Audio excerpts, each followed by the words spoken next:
This is All Access MMA. So great talking to my next guest, Georgi Karakhanyan, who's going to be back in action at Bellator 266 on September 18th. This Saturday, he's taking on Saul Rogers. Georgi, what's up, man? How's it going? Good, James. How you doing, brother? Doing awesome. Always good catching up with you. Nice turnaround from the last fight. When did you find out about this one?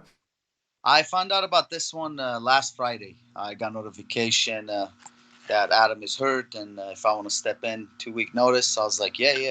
So, yeah, I got notice last Friday. Did you kind of feel like a fight was going to happen around this time, or were you kind of looking at this card thinking maybe you could get on?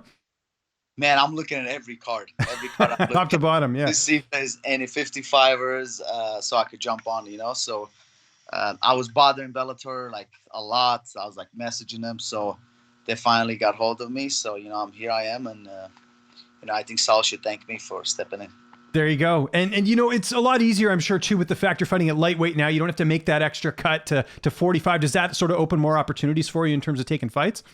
Absolutely. You know, like after my last fight, I didn't take that much time off. I didn't suffer any serious injuries. So I got back into right away into training, you know. I have my own gym. So, you know, I was there the next day teaching, training, and I'm glad I got the call. Let's talk about that last fight. Quick win over Kiefer Crosby, first round submission. You don't get paid by the hour. Could that fight have gone any better?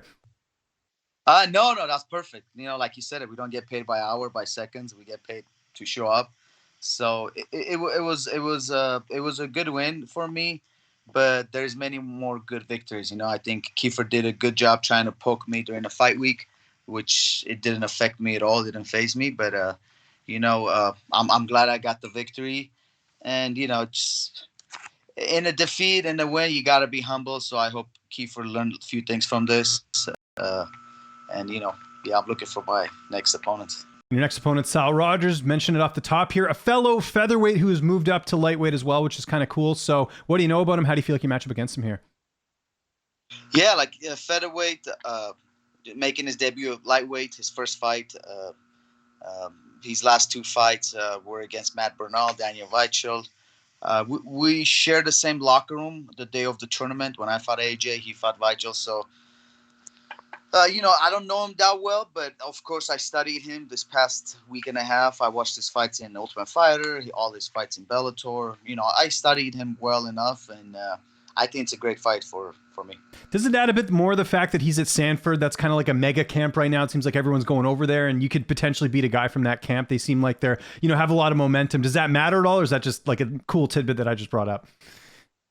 It's cool that they train there, you know, like every fighter needs something. I'm glad he's coming from a good camp. I want him to be the best Saul Rogers, but those things don't fade me. I don't care who he trains with. At the end of the day, they're going to lock the door. It's just going to be me and him. Yeah. And how's the weight cut going? Way better than 45, obviously. Short notice, no problem. How's the cut going ahead of this fight? It's going good. You know, I woke up today. I did a little bit of my workout. I am right now. I'm waking up 66, 67. Nice. So it's perfect. I don't do a lot of cheat meals. You know, my diet is steady. I'm on point all the time, so it's good. And what about training partners? Who have you mainly got to work with for this camp? Training partners, it was mixed up. Some guys from Millennia, and then I was also helping Brian Ortega with this fight with Volkanovski. Oh, interesting. Cool.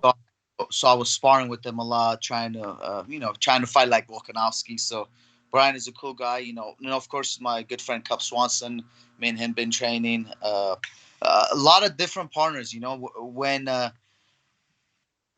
is no certain camp set up, I try to go spar with guys that give me a lot of hard time, you know. And that's the way to evolve in the sport. You need to have people around you that push you.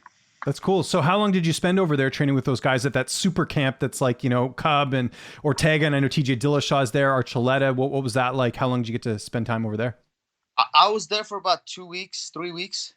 So I was doing that. And then when I actually got the call that Friday, I was like, you know what? I have sparring tonight with Brian. So I'm going to see how I feel. So I did good 5-6 rounds with them, and I felt great. You know, just to check my condition. But I did good, and you know, Brian is looking good, man. I think he's going to do great with Volkanovski. Yeah, that's awesome. What's that like, getting to help a guy train for a title fight like that? Oh, it's awesome, man. Like, I think he has a good group of guys in his corner. Uh, that they push him. I was trying to push him a lot, and it's good, to see it from the side. It's good, and I think he's gonna get the belt. How much confidence does that give you going into a fight like this? I know it's a different weight class, but still, like, you just sparred Brian Ortega, and now you got to fight Saul Rogers. Nothing against Sal, but he's not fighting for a UFC title, right? Yeah, absolutely. But I look at those factors uh, for my experience. But like at the end of the day, like I said, we went there together.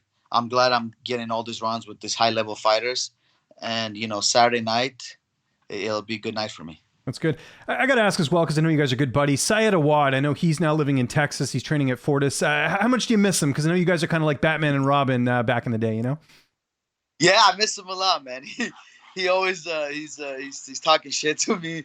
He's like, you need to move out of Cali. It's turning into a shithole. Yeah. Which actually is, and I hope we get a new governor. Yeah, Newsom's got to go, right? He's no good. Yo, man, he needs to get out of here like ASAP. But Syed is like a big brother to me. Me and him, man, we corner each other. We've been there for each other. So our relationship is still same. We're like brothers. We talk every day. Of course, I miss him. I was upset at him that he left Cali, but I'm happy he's doing good there. He loves Texas. He's living there. He's with a great camp. Yeah. Fortis MMA, great coach, a lot of good training partners. So I'm probably gonna go after this fight and visit him and train with those guys. I was going to ask you. It seems like Fortis would be a good place to go do some cross training, because that's Safe Sayud. He runs a real tight ship over there, and obviously a lot of good training partners too. Yeah. Safe Syed is an awesome coach. Been looking him up a lot. Syed is talking really highly about him. Some of the other fighters talk highly about him, and I wouldn't mind going there and checking it out. It's a good spread. Who's going to be in your corner for this fight? Same. My longtime coach Romeo Ram, and then Arnold Jimenez. And how's this fight playing out? Obviously, you feel like you're going to get your hand raised, but how do you envision the fight playing out? You know what, James? I didn't get to use my hands last fight. The guy was trying to wrestle me. I am looking forward to letting my hands showcase my hands. But at any point, Saul wants to wrestle me or turn it into a jiu-jitsu match, because I know he grapples all the fights. There's no problem for me. We could take it to the ground. We could wrestle. But I want to beat him up with my hands. And obviously, you mentioned it there, Sal moving up, sort of in terms of the rankings and stuff. I know it doesn't mean a ton. However, he's a pretty notable guy. He fought in the tournament, like you said. Where does a win over him sort of situate you? Because you've been on a nice run, man. And I got to imagine you're starting to get those, bigger fights that lead towards a potential title shot. Yeah, I think the win over him puts me in a good position in Bellator. This is my last fight on the contract. This is my 19th fight for Bellator. Mm-hmm. And do I want to resign with them? I do. Do I also want to go shop around? I do. Mm-hmm. So I want to fight for a belt. I want to get close to that belt as much as possible.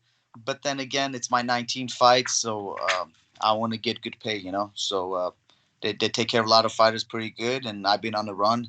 I'm serious about my next 5 years. I'm really serious about this run. So as long as we could come to a good agreement, then I'm going to be in Bellator, and I'm going to fight for that belt. I love it, man. So you're betting on yourself in this fight, because obviously if you win, you're going to be a nice free agent, for anyone, whoever wants to pick up your services. I know you'd been in that position before when you came over from World Series of Fighting, and even before that you were with Bellator and went to World Series of Fighting. So what's the feeling like going into a short notice fight when you could potentially be on a nice winning streak here, especially over a guy like Saul Rogers? It's good. Like I said, this fight game is all betting. Mm-hmm. Like if I'm not willing to bet on myself, then I should retire. Mm-hmm. So I am taking that opportunity. There was a little offer there from Bellator to re-sign, mm-hmm. but I kind of didn't like the numbers.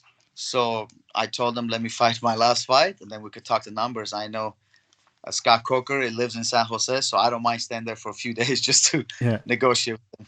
Well, let me ask you this. The one promotion you haven't fought for is the UFC. You got two buddies over there you're just talking about training with, Cub Swanson and Brian Ortega, who are under UFC contract. Is there a possibility we could see you in the UFC? There is possibility. There is big possibility, but I feel like at this point, I'm 36. I changed weight classes to 155. If it's the UFC or whoever, I feel like the money has to make sense. Yeah, understandable. If it makes sense, for sure. Mm-hmm. For sure. But then again, I know Bellator has matching rights. They could hold me up and stuff like that. So It's too early to talk about that. I'm all focused on Saturday. Once I take care of the business, then we'll take care of the other business. Do you know how long the matching rates would last? I know for certain fighters it goes longer. Did you have an idea of that, or is it just, I guess you'll just wait and see? It's 6 months. Oh, wow. Okay, so that's a while then. Okay, understandable. Yeah, Fair enough. yeah. Well, either way, I love the fact that this is, free agent fight here, so the stakes are even higher, man. I can't wait for it. It's coming up here on Saturday, Bellator 266. Georgi, always a pleasure, man. Anyone you want to thank, any sponsors, any social media, I'll give you the last word. Man, thank you, James, for always having me, brother. And anyone that supports me, anyone that supports me, thank you for all the support.